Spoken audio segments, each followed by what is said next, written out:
So today is a 2-in-1 celebration, sir. We are celebrating the New Yam Festival and the launching of our new language school, sir. Yam, how does it really relate to cultural Yes. Yam is the biggest crop planted under the ground. And we use it to mark the time of harvest. Yam, we use it to thank God Almighty that He has given us alive to witness the time of harvesting. Not only that, by the celebration of that New Yam Festival, we will display most of our cultures.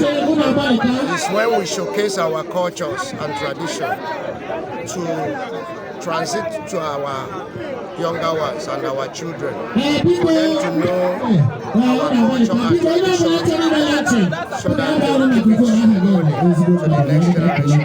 Okay, we understand that different tribes came to cut the yam.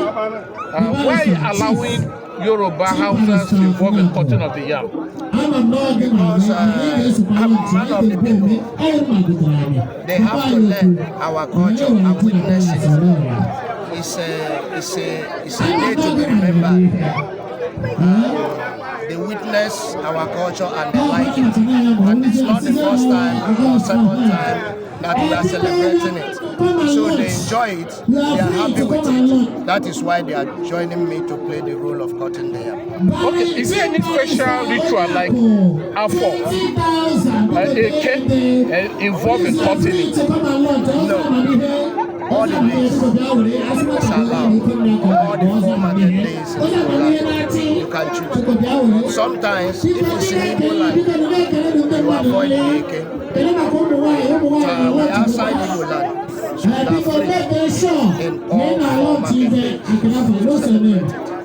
There's a question from me, please. You are launching a specialized school today for the Igbos. What is your motivation? What was your inspiration?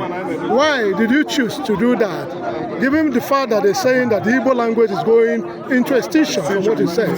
So why your inspiration? Can I know? Yes, I think I'm a strong member of United Nations Peace Ambassador.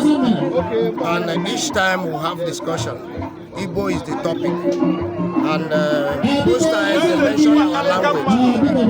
They believe that the politicians have taken us away from our tradition and culture.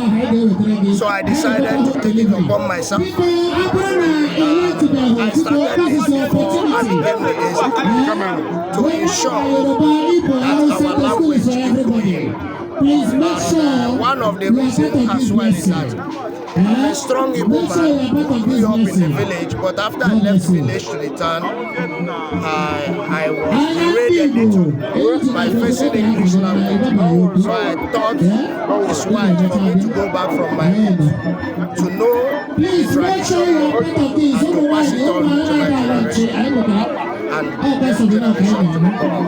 The word Igbo comprises the whole world. Anywhere Igbo man is involved. So what plan do you have to create the awareness for Igbos in diaspora? Because it's not a one-man affair. You are not doing your personal business. It's for the interest of all people. Yes, I know. In Igbo language, you say, "Anesu is a mure," meaning when you want to do something, everybody must not be involved. So I feel I have to start by determination and focusness. Others, I know they will come. All our Igbo people need in this life is transparency in life. So this is why I'm pushing it on my own, to prove to them that it's not for any selfish interest and it's not to make money. I want to make sure that this region particularly and levels at large, that our children key into our Igbo language. Even most of our elderly ones don't even know how to make the use of parable languages again.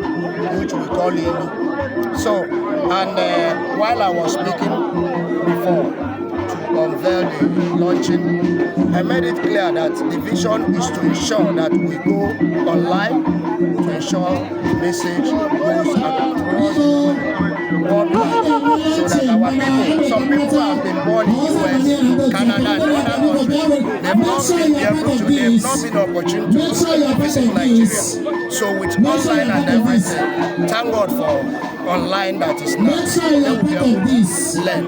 And as I also say, I'm urging and begging and hoping that other Igbos that are in other states, even in other local governments in Lagos, join hands to push this vision, because a tree can never make a forest.